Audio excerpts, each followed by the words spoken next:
E aí, galera, bacana? Então, vamos lá com mais uma aula de Sociologia, né? Continuar aí o nosso curso de Sociologia, beleza? Você se inscreve aí no canal, você dá um joinha pra gente aí, aperta no sininho para você ficar recebendo as aulas, que nós vamos, essas 2 semanas aí, postar aula diariamente, né? Para a prova da segunda etapa da UEMA, do CFO, ok? Sociologia.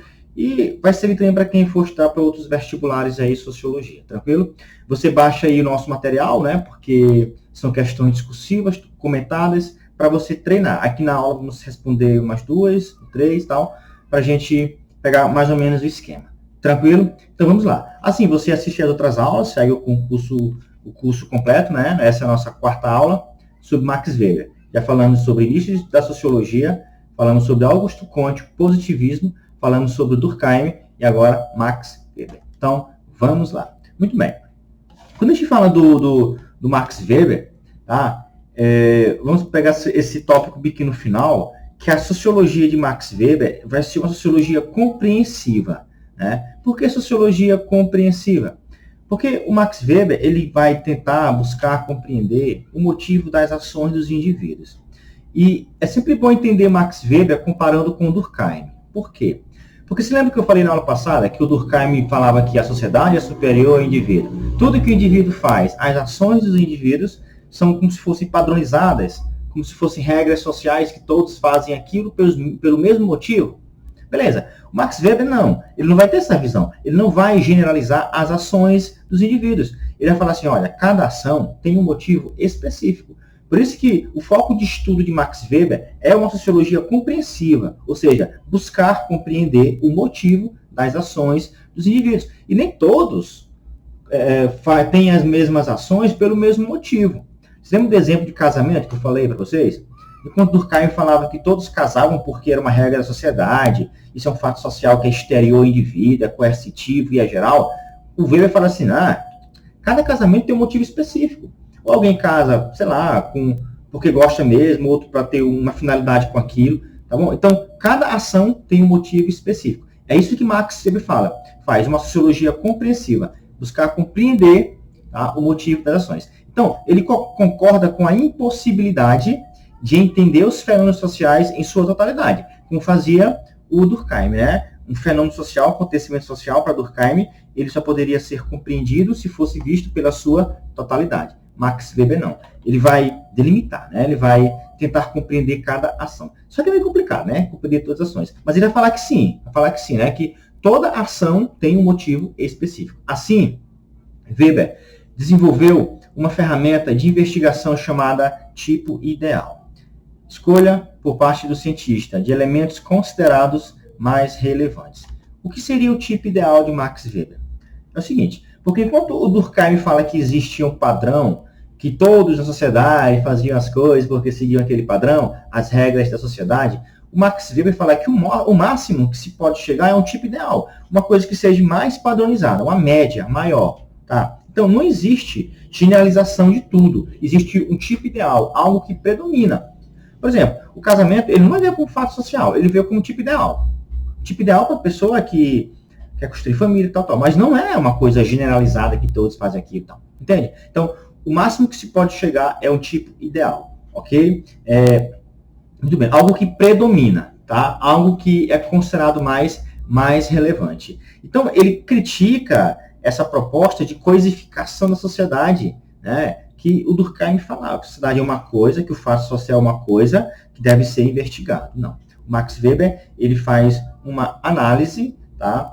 Uma análise compreensiva das ações sociais. Por isso, sociologia compreensiva. Então, beleza, galera? A primeira parte aqui é você só entender a diferença entre Durkheim e Max Weber. O Durkheim, a sociedade é superior ao indivíduo. Uma ação do indivíduo, ela é generalizada, né? É uma regra da sociedade. Beleza? Então, o Durkheim, ele vê a ação social em sua totalidade. O fato social, na verdade, né? O Max Weber não, né? O Max Weber, ele vai analisar cada ação de cada indivíduo e tentar compreender, falar assim, cada ação tem um motivo específico. Professor, mas o que seria esse negócio de fato social, de ação social? A ação social, em suas obras, a compreensão da sociedade a partir das ações individuais. Então, vejam, a ação social uma ação individual. Por isso que a sociedade é uma teia de ações sociais. Se você for à rua, por exemplo, você vai ver, aquele cara está comprando. Mas por que ele está comprando? Olha, tem um motivo específico que ele está comprando alguma coisa. A pessoa pode estar do lado dele, outro indivíduo, comprando outras coisas, a mesma coisa até, mas talvez seja por motivo diferente. Um porque, sei lá, está passando por um momento porque é consumista, outro porque quer dar um presente para alguém. Observe que cada ação tem um motivo específico. E eu preciso compreender o motivo dessas ações. Tá? Então, ação social, em Max Weber, todo comportamento cuja origem depende da reação ou expectativa de outras partes envolvidas. Tipo assim, vejam uma ação do indivíduo como uma reação à ação do outro. E a sociedade é essa teia de ações, entende? Por exemplo, por que você fica triste? Porque alguém lhe fez ficar triste. Observe que a sua ação foi motivada pela ação do outro. É como se duas pessoas estivessem andando de bicicleta. Elas vêm aqui, né? Se esse cara aqui ele desviar para cá, ele vai motivar a ação desse outro que vai virar para o outro lado. Aí eu pergunto, o que motivou a ação desse? A ação desse. Por isso que todas as ações na sociedade, nós vamos encontrar um motivo específico para elas. É isso que Max Weber tenta analisar. A ação social. Beleza? Então, e ele classifica os tipos de ação social, que nós vamos falar aqui, esses quatro tipos de ação, especificar. A UEMA, na segunda etapa, já cobrou muito para você identificar, né, que tipo de ação social é aquela, se é ou não é ação social, e para classificar isso aqui. Beleza? Então, por que nós agimos? Por que nós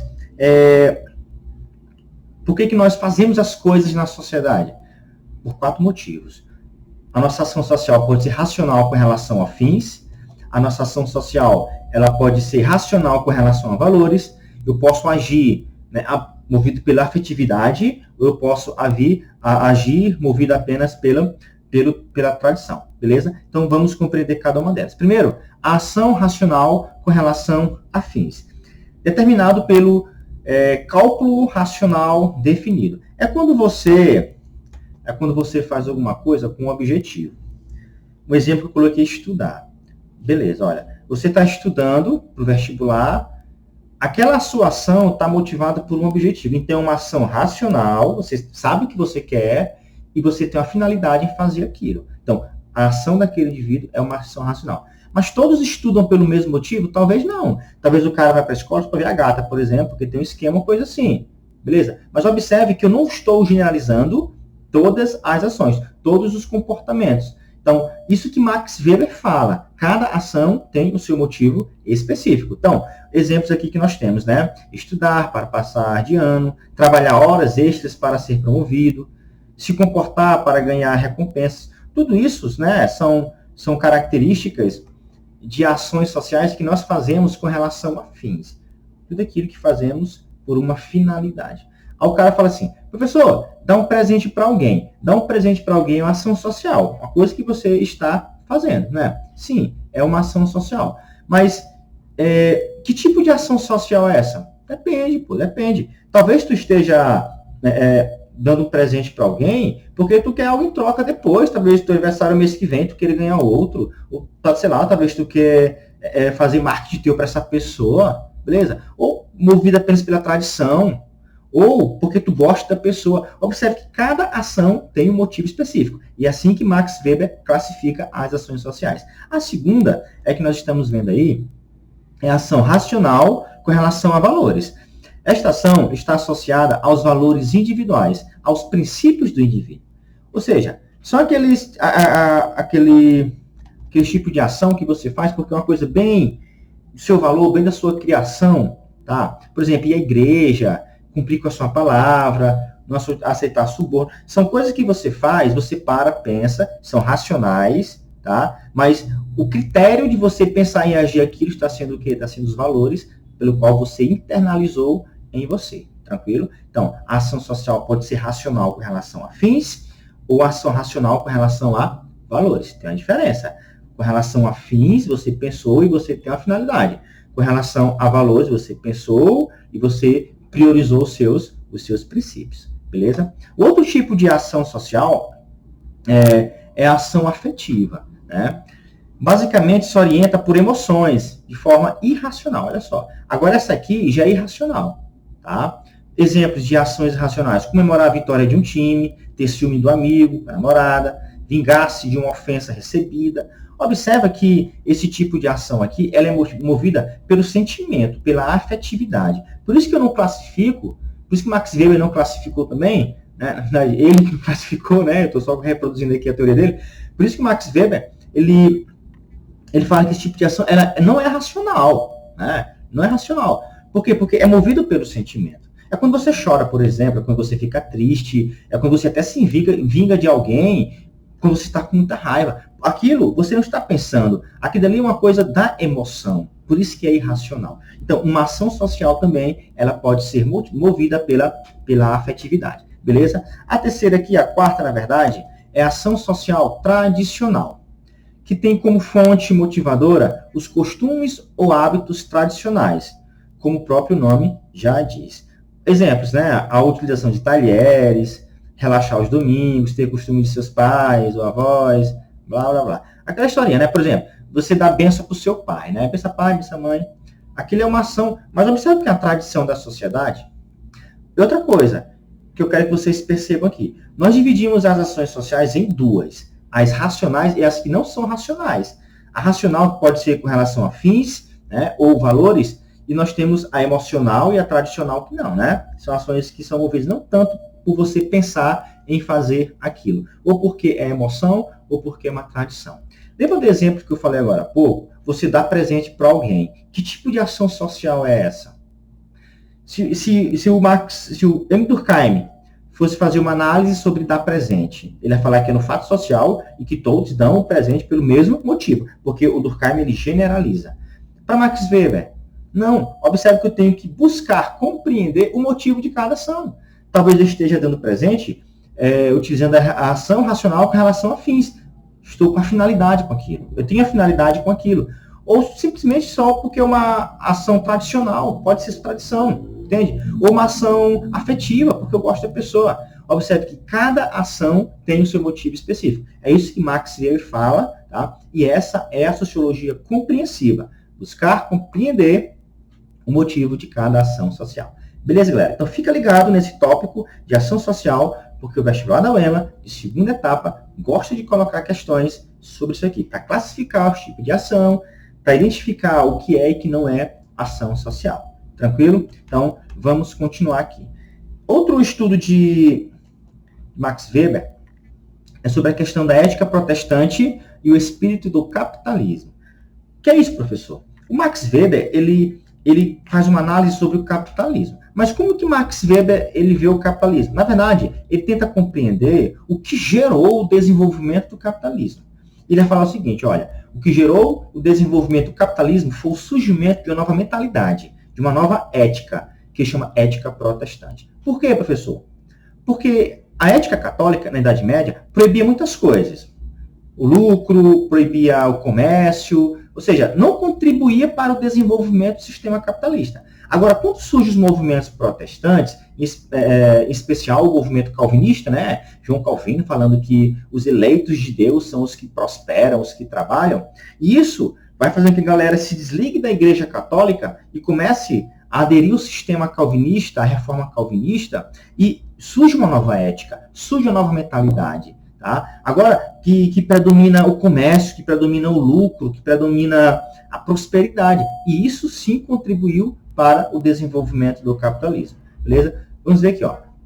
Ele analisa como o protestantismo influenciou no capitalismo. Principalmente né, o movimento calvinista, lá da reforma protestante que vocês conhecem. Para Max Weber, o catolicismo poderia impedir a propagação da economia em alguns países. Por quê? Porque a igreja condenava o lucro, tá? A igreja condenava isso. E quando surgiu os movimentos protestantes, essa ideologia, essa ideia começou a mudar. E isso contribuiu para o desenvolvimento do capitalismo, tá? Por quê? Porque esses movimentos trouxeram novos valores. Alguns valores do protestantismo de caráter calvinista. Olha aqui, ó. Disciplina ascética, poupança, austeridade, o trabalho como vocação, a prosperidade como início da predestinação divina.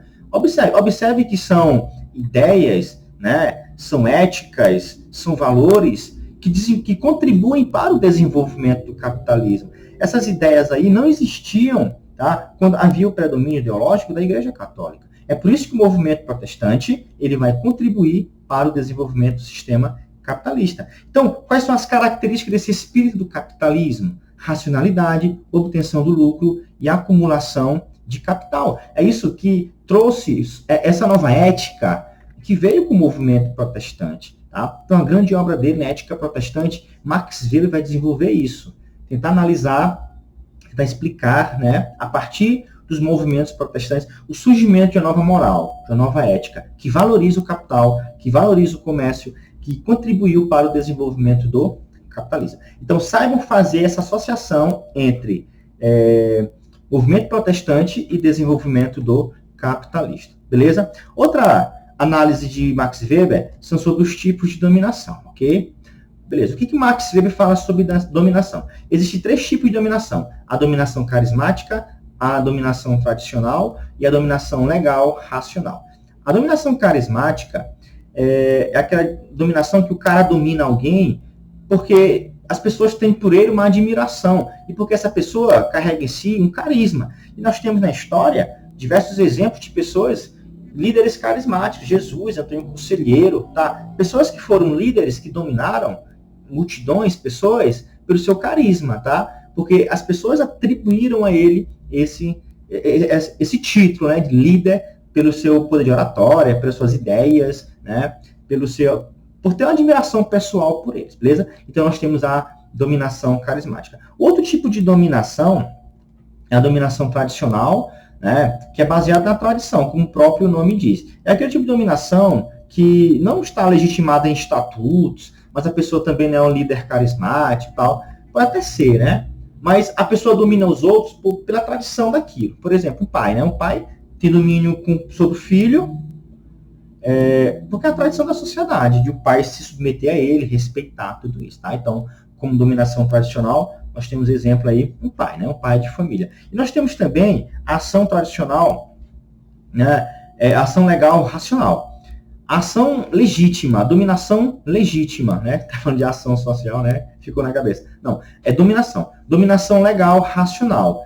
Tem sua legitimidade fundada em um estatuto. Esse tipo de dominação aqui é aquela que é exercida pelo Estado. Dominação legal, dominação legítima. É por isso que o Max Weber, quando ele fala de Estado, como nós temos aí, ele fala que o Estado é a instituição que detém o monopólio da violência legítima. Dos tipos de dominação, o Estado que detém a dominação legítima, tá bom? Então, quando a gente fala de Estado, na concepção do Max Weber, ele vê o Estado como uma instituição que detém isso, o monopólio da violência legítima, do poder legítimo. E ele classifica esses 3 tipos de dominação. A dominação carismática, a dominação tradicional e a dominação legítima, a dominação legal, ok?